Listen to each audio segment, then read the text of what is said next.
نہیں، وہ ذرا باہر تک گئے ہیں، کوئی پیغام ہو تو دے دیجیے۔ وہ چند لمحے کی خاموشی کے بعد بولی، جہان کو کہنا اس نے جو پارسل مجھے بھجوایا تھا وہ کھو گیا ہے، کسی غلط ایڈریس پہ چلا گیا ہے شاید، میں اسے رات میں کال کروں گی۔ اس کے ساتھ ہی اس نے فون رکھ دیا۔ حیا نے ایک نظر ریسیور کو دیکھا اور پریشانی اچکاتے ہوئے اسے کریڈل پہ ڈال دیا۔ جہان جب واپس آیا تو وہ لاؤنج میں منتظر بیٹھی تھی۔ پھوپھو اب تک سونے جا چکی تھی۔ حیا کا ارادہ تھا کہ وہ لندن کے ٹرپ کا پروگرام جہان سے ڈسکس اور بھی بہت سی باتیں تھیں، مگر پہلے اس کا پیغام۔ ماموں صبح ہوٹل سے ہی ایئرپورٹ چلے جائیں گے، ہمیں آنے سے منع کر دیا ہے۔ تم ایسا کرو، 2 کپ کافی بنا لاؤ، میں کچھ نئی موویز لایا تھا، دیکھتے ہیں۔ وہ بہت اچھے موڈ میں کہتے ہوئے ٹی وی کے نیچے بنے ریک کی طرف آیا تھا۔ اوکے لاتی ہوں، اور ہاں تمہارے لیے فون آیا تھا، وہ اٹھتے ہوئے بولی۔ کوئی لڑکی تھی، نام تو نہیں بتایا مگر کہہ رہی تھی کہ تمہارا پارسل اسے نہیں ملا، کسی غلط ایڈریس پہ چلا گیا ہے، شاید وہ رات میں کال کرے۔ وہ تیزی سے مڑتے ہوئے اٹھا تھا۔ میرا پارسل اسے نہیں ملا، اور کیا کہا؟ وہ بے یقینی سے اسے دیکھ رہا تھا۔ کچھ نہیں، کافی لاؤں؟ نہیں، رہنے دو، وہ قدرے مضطرب انداز میں کہتے ہوئے صوفے کی طرف آیا اور فون اٹھا کر CLI چیک کرنے لگا۔ اس کی انگلی میں انگوٹھی اب تک تھی مگر ربن نہیں تھا۔ تمہیں صبح کیمپس بھی جانا ہوگا، مگر تم ایسا کرو، سو جاؤ، میں بس تھوڑا کام کر لوں۔ وہ الجھے متفکر انداز میں CLI چیک کرتے ہوئے بولا۔ ست رنگا بلبلا پھٹ گیا تھا، سارا موڈ غارت، سارا پلان ختم۔ وہ اچھا کہہ کر کمرے میں چلی آئی۔ اس کا کمرہ لاؤنج میں محکہ تھا۔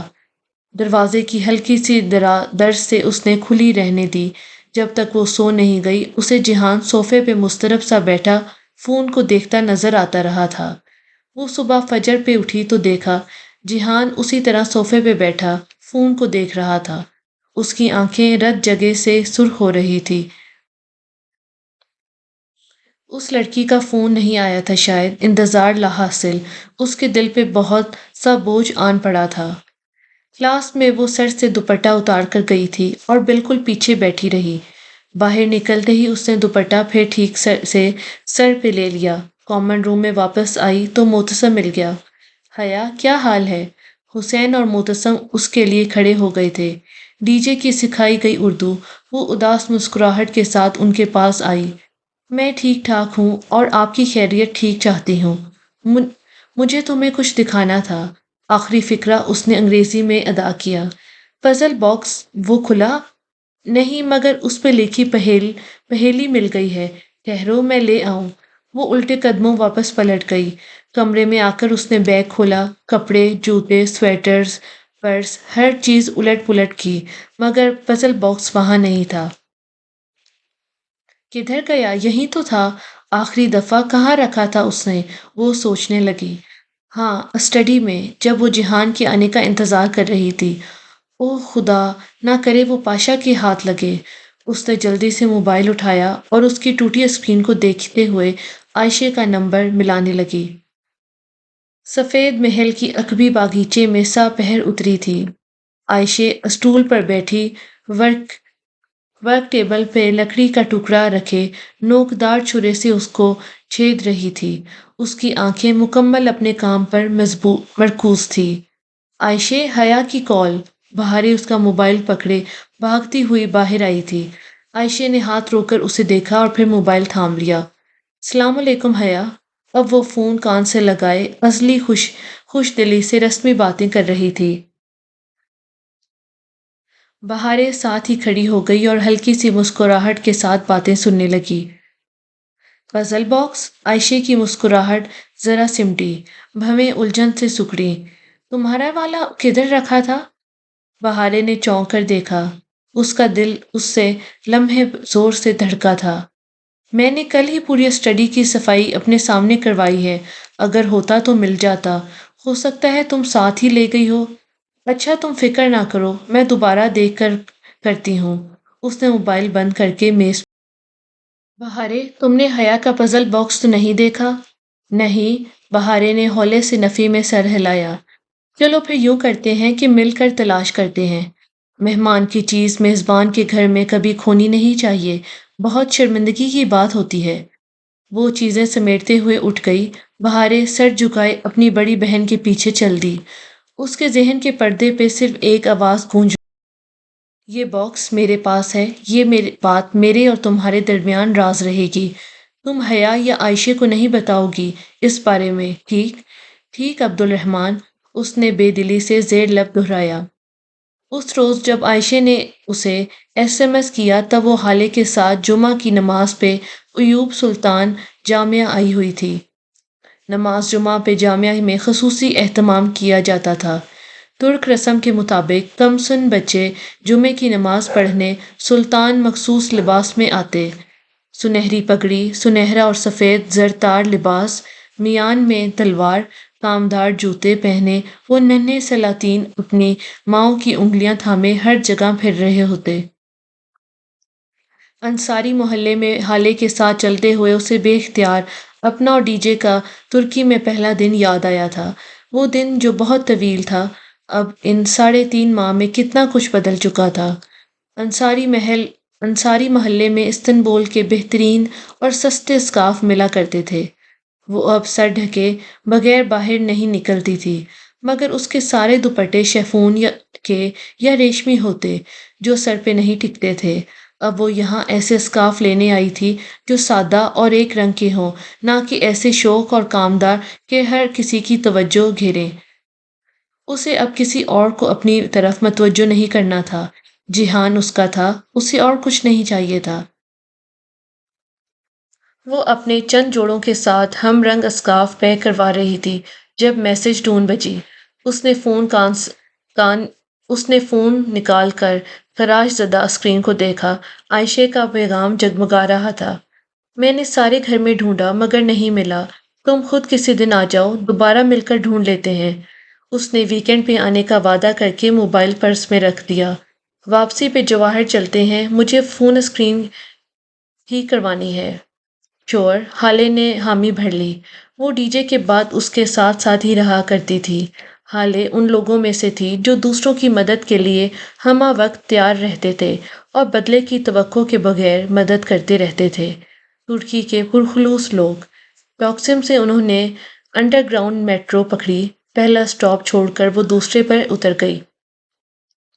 اسٹیشن سے باہر سامنے ہی جواہر شاپنگ مال تھا، بلند و بالا، کھجور کے درخت، لش چمکتا مال، روشنیوں کا سمندر۔ حالے کچھ کھانے کے لیے ٹیک اوے کرنے ایک ریسٹورنٹ میں چلی گئی اور وہ بالائی فلور پہ فون ریپیئرنگ شاپ پہ آ گئی۔ 5-10 منٹ کا کام ہے میم، آپ کاؤچ پہ بیٹھ جائیے، میں ابھی کر دیتا ہوں۔ جس ترک دکاندار لڑکے نے اس سے فون لیا تھا وہ فون کا معائنہ کر کے بولا۔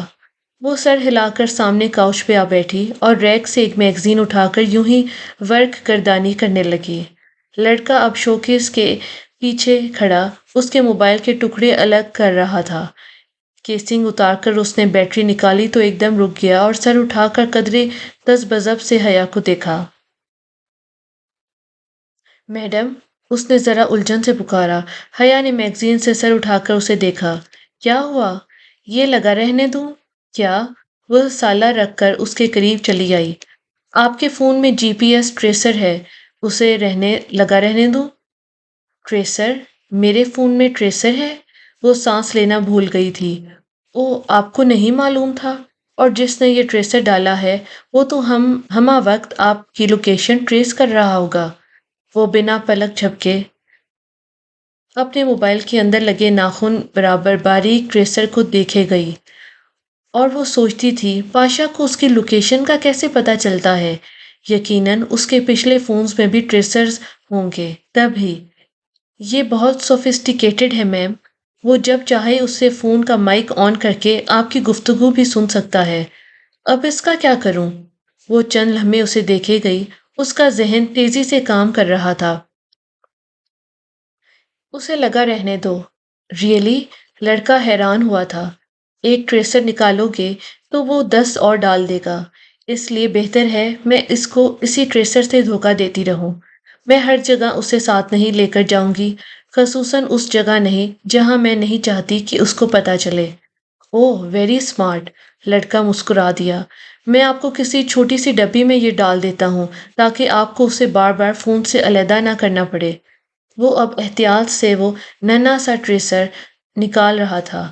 حیا ابھی تک بنا پلک جھپکے اسے دیکھ رہی تھی۔ عبد الرحمن پاشا، وہ کیا کرے اس آدمی کا؟ وہ اپنا اتنا وقت اور توانائی اس پہ کیوں صرف کرتا تھا؟ کیا یہ اندھی محبت تھی؟ شاید کچھ اور۔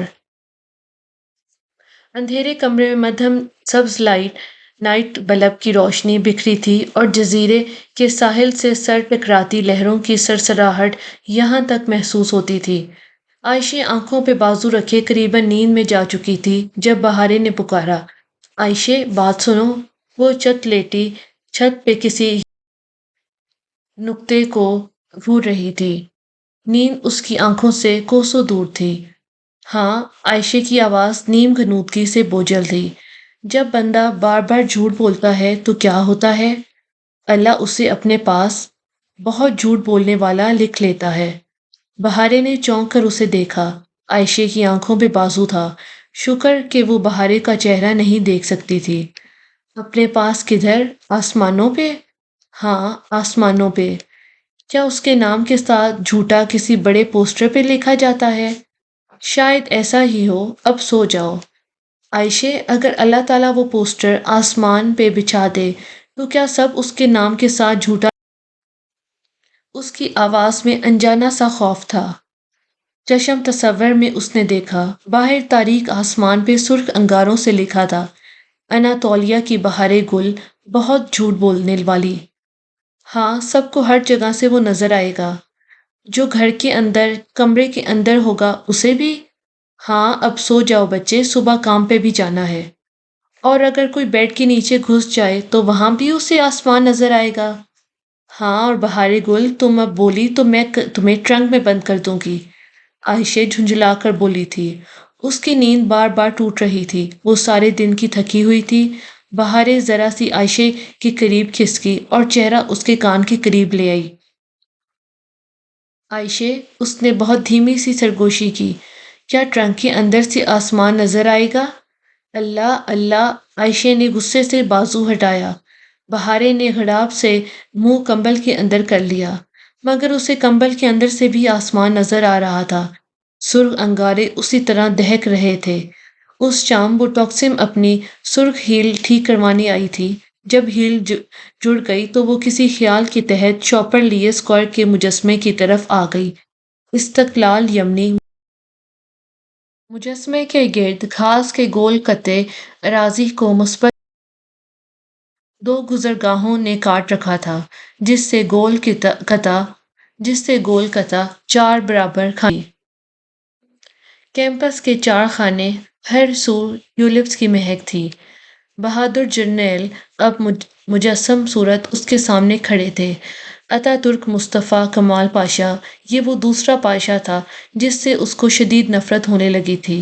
صرف اس کی وجہ سے وہ روز کلاس میں اسکارف اتارتی تھی اور ٹالی اس کو استہزائیہ مسکراہٹ کے ساتھ دیکھا کرتی۔ اس ایک آدمی نے اسے ہرا دیا تھا، مگر انسان کو کوئی چیز نہیں ہرا سکتی جب تک کہ وہ خود ہار نہ مان لے، ڈی جے کہیں دور سے بولی تھی۔ وہ چند قدم مزید آگے چل کر آئی۔ اس نے مجسم ہوئے جنگجو کی پتھر آنکھوں میں دیکھا۔ یہ آدمی کیوں جیتا؟ کیونکہ یہ لڑنا جانتا تھا، کیونکہ اس نے شکست تسلیم نہیں کی تھی، کیونکہ وہ لڑتا رہا تھا یہاں تک کہ اسے فتح مل گئی۔ اور ایک جنگجو کو کیسے ہرایا جاتا ہے؟ اس نے میجر احمد سے دل ہی دل میں پوچھا تھا۔ اس سے مقابلہ کر کے، اس سے تب تک لڑیں جب تک فتح نہ مل جائے یا جان نہ چلی جائے۔ جواب فوراً آیا تھا۔ اگر وہ غلط ہو کر اتنا پراعتماد تھا تو وہ صحیح ہو کر پراعتماد کیوں نہ تھی؟ وہ غلط ہو کر جیت سکتا تھا تو وہ صحیح ہو کر کیوں نہیں جیت سکتی تھی؟ وہ کیوں اتارے اسکارف؟ وہ ان لوگوں کے پیچھے اللہ تعالیٰ کو کیوں نہ کرے؟ زیادہ سے زیادہ سپانجی والے نکال دیں گے تو نکال دیں، مگر کیوں نکال دیں؟ نہیں، وہ نہ اسکارف اتارے گی نہ میدان چھوڑے گی۔ وہ اتا ترک کے مجسمے کو یہیں اسکارف لپیٹ کر سپانجی کے کلاس روم میں بیٹھ کر پڑھ کر دکھائے گی۔ مسجد میں جو فیصلہ میں نے کیا تھا اسے بس اب پورا کرنا ہے۔ طیب اردگان کو قانون بدلنا پڑے گا، سو بدلے۔ وہ مزید اس ذلت سے نہیں گزرے گی۔ اللہ تعالیٰ کی حدود مذاق نہیں ہوتی۔ اب وہ اسکارف پہن کر ہی پڑھے گی، دیکھتے ہیں کون روکتا ہے اسے۔ آتا ترک کے مجسمے کو دیکھتے ہوئے اس نے عہد کیا تھا کہ وہ اسے زندگی بھر اپنے اسکارف پہ سمجھوتا نہیں کرتا۔ وہ نقاب نہیں کر سکتی، وہ برقع نہیں اوڑھ سکتی، مگر اسکارف اوڑھنا یہ ایک کام ہے جو وہ کر سکتی ہے۔ تو پھر اسے روکنے کا حق کسی کو نہیں ہے۔ کوئی رستہ تو ہوگا۔ رستہ ضرور ہوتا ہے، میجر احمد نے کہا تھا۔ رستے ڈھونڈے جاتے ہیں۔ یہ تھی جنت کے پتے کی 26ویں قسط۔ اگر آپ کو پسند آئی تو لائک کریں، کمنٹ میں اپنے رائے دیں اور دوستوں کے ساتھ شیئر کریں۔ اگلی قسط تک سبسکرائب کرنا نہ بھولیے۔ خوش رہیں، خوش سنیں۔